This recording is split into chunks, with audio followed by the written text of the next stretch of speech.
Good morning, everyone. Good morning, Good morning, Rabbi. Shavua Tov, K'tvach. We are learning Mishnah Shabbos, Perek Yud Zayin, chapter 17. We'll be doing two Mishnayos today, Mishnah Gimel and Daled. I'd like to dedicate our learning in memory of my mother, Mrs. Shalamas Rabinowitz, our learning Shemina Aliyah for the Neshama of Shalamas Bas Rav Yaakov Eliezer. Amen. Okay. Kana Shal Zaysim means a cane, means a stick. A hollow wooden stick that was used for checking olives. So before they would press olives, the olives would be gathered together in some kind of a vat. And then they would take this stick that wasn't a solid stick, it was hollow. And we'll explain it soon. It was hollow stick. And they would stick it into the olives, kind of mix them up. Mm-hmm. And then the oil that was, let's say, stuck inside of this cane, let's call it, Mm-hmm. they would check it to see if it's time to start pressing the olives. Okay, so now that's what means kana shal zaysim, this stick, this cane that was used for olives. Im yesh kesher b'roishay, if it has a knot at the end, mekabel tuma, it is susceptible to becoming impure. V'imlav eina mekabel tuma, and if not, it is not susceptible to tuma. Now, let me read to you how they explain what's going on here. Not that I fully understand it myself, to be honest, without a picture, but this is what they say. Bamboo canes and the like are divided into several sections along their length with a knot at each joint between one section and the next. Naturally, I Yeah. believe so. Bamboo does. Now, the cane is hollow apart from the knots. If a length of cane in which there is a knot is used to turn over the olives, the knot will prevent any oil caught in the cane from dripping out. The oil in the cane can then be examined to determine whether the olives are ready for pressing.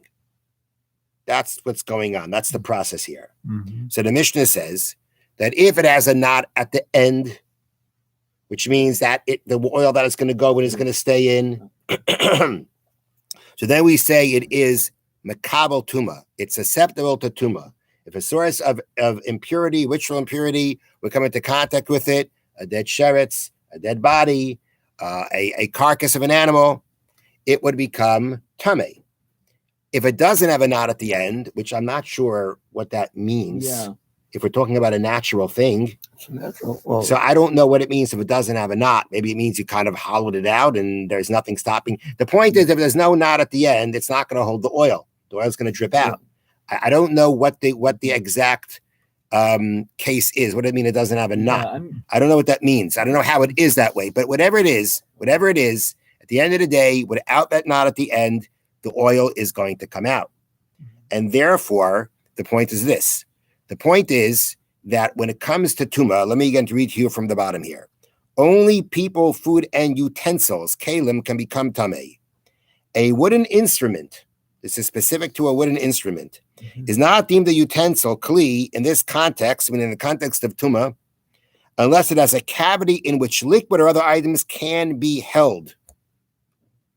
Therefore, although the cane discussed here has a useful purpose, namely turning over the olives in a vat, is a utensil respect to tuma only if it has a knot, which makes it capable of being used as a container. The rule is that if you want something to be a kli, it has to have a use. If it's a wooden utensil, it has to be a container. It has to be able to hold something. That's called pshute kliates. Otherwise, it's straight, meaning it's a kliates that's straight. It doesn't have a receptacle. It can't contain anything, and then it's not susceptible to tuma. That's what the Torah says. That's the law. When it comes to wooden utensils, they have to have a base kibble. They have to be able to be a container. So therefore, we're saying here by this wooden cane, by this cane of the olives, if it's got the knot to contain the oil, then it and it's wooden, it's a container. If it's a container, it's susceptible to tuma. If it doesn't have the knot, which means that the oil is not going to stay in, it's going to drip out, then it's not a container, and therefore it's not susceptible to tuma. And the Mishnah says, "Bein kach or bein kach nitel b'Shabbos." No matter what, whether it's a container or not, whether it's got the knot or it doesn't have the knot, and it's whether it's a container or not, At the end of the day, when it comes to Shabbos, it can be moved. That's the Mishnah says. Beinkach or beinkach, either way, nitl b'Shabbos. On Shabbos, it can be moved. Now, on Shabbos also, if something is either food or a kli or utensil, then it's not muktzah. If it's not a utensil, then it is muktzah. Here, by this cane, this olive cane thing, at the end of the day, does it have a use? It does have a use. It doesn't have to be a container in order to be a kli utensil regarding the laws of muktzah on Shabbos. And therefore, we say that this kana shalzeisim, this cane of the olives, no matter whether it has a knot, it doesn't have a knot, whether it has a base kibble, it's a container or not, it will be able to be moved on Shabbos because as long as it has a use, it's considered a kli utensil for Shabbos. Nonetheless, it's important to point out that what kind of use does this thing typically have? It's made for mixing around the olives. Could you do that on Shabbos? No, can't do that on Shabbos. So it comes out that it's what we had before, a kli shemalachto le'iser. It's a utensil, but its primary function is for something you may not do on Shabbos. What's the halacha there? The halacha there is that I'm allowed to move it if I want to use it for a permissible activity, or if I need to clear the place that it's on. So when the Mishnah here says that this kana shalzeisim can be moved, it doesn't mean regularly. It means it can be moved as a kli shemalachta le'iser, which means l'tzarech gufa mekaymai, for using it itself for permissible purpose or for clearing its area, you'd be able to move it. Next Mishnah, Mishnah Dalet. Rabbi Yosi says, Kol hakelim nitalin chutz min hamaser hagadol v'yotzei shel machresha. All vessels can be moved. And again, all vessels here means all vessels that although their primary function is for something forbidden, they can be moved, as we just said, to use them for permissible activity or to clear the area that they're on, if you need the area. That applies to everything, chutz min hamaser hagadol, except for a large saw. The Yasser Shel Machresha is translated as a coulter, which is a large knife-like tool that is attached to a plow and cuts into the ground the head of the plow. Okay, so whether we're talking about the large saw that is used for cutting wooden beams, or we're talking about this Yasser Shel Machresha, this coulter of a plow, those things are a kli shemalachta le'iser. Their primary function is for a forbidden activity. But if I want to use them for some other permissible activity, they're the exception. I may not use them. And the reason is because these two things fall under a category of muktzah that is called muktzah machmas chesaron kis. It is muktzah because of a loss of money. There are certain things that you use them for their purpose, and after that you put them away. You don't use them for other things because you don't want them to get ruined. Mm-hmm. So, for instance, one of the classic example is the knife of a sheichet, of a person that does shchita, or the knife of a moyel, one who does brisson, right? That knife is not used for spreading butter on your bread. It's not used for anything else. It's not that because why? Because it's very delicate. I don't want to ruin it. I don't want to mess it up, and therefore I use it and I put it away. So there, and it happens to be that these things are things that their primary function is forbidden on Shabbos. The point is that now that you set it aside, and setting it aside here means you literally put it away. You have a special place where you leave it. When that happens, although you may want to decide that I need to use to butter my bread, right? You can't, because that level of muktzah is a level where we say, after its usage, its regular usage, you put it away, and I don't use it for anything else. So I can't. Now, then the Mishnah continues. All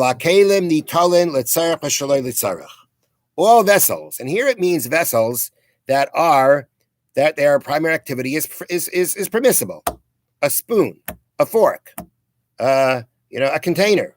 Okay, all these things. The Mishnah says they can be moved l'tzarech for a need, v'shaloi l'tzarech, and not for a need. Now, what does that mean? That means like this. That means, as we said before, if you have a utensil, primary purpose, the primary function of it is forbidden activity, you're allowed to move it and use it for using it for a permissible permissible use. Example, you have a hammer, right? Hammers you can't use on Shabbos, what hammers are meant to be used for. But if I decide to crack a nut open with it, so I'm using it for a permissible purpose, I can do it. The hammer is on a chair, and I need the chair. I need a chair. I want to use the chair. Pick up the hammer, move it somewhere else, and then use the chair. I can do that. But if the hammer is, let's say, outside and it's raining, and I'm afraid it's going to get ruined, can't move it. Now, if you're talking about a spoon, right? My spoon is outside and it's raining and I'm afraid it's going to get ruined. I can bring that in. Yeah. So that's what it means. L'tzarech v'shaloi l'tzarech. Both for a need and not for a need. That means we can that a need means a use. A mean means to use it or you need the area. Not a need means I'm just protecting it. If it's a regular kli that its primary function is permissible, I can do that. Now, Reb Nechemia says, "A nitalan el l'tzarech." Reb Nechemia was much stricter when it came to muktzah, and he said even a utensil that's primary function is permitted to use on Shabbos. You can only move it for a need. I can only move it if I need to use it or I need the place that it's on. But if my spoon is outside and I'm afraid it's going to get stolen or it's going to get rained on and ruined, according to Reb Nechemia, I may not move it. That's not the halacha. The halacha is like the Tanakama, that we say that I could move it even to protect it. What's interesting to note is that, the examples I gave you now were, need means I need to use it or I need its area. Not need means to protect it. How about if I have no need? I'm just moving it for no reason. No reason. I just want to, just playing around with it. Just playing around with it. So if it's a kli, you're not allowed to. You're not supposed to play with your fork. You're not supposed to play with your fork on Shabbos. The fork is there, like start playing with it. You're not supposed to do that. You're not allowed to do that on Shabbos. You have to go ahead. You want to use your fork. You need to move it over. You need to pass it to someone. You need to use it. Fine. Just to fidget with it, can't do that. Food you could. But a kli utensil you can't. Have a wonderful day. And again, a good tvach. Shvuah tov. Thank you, Rabbi.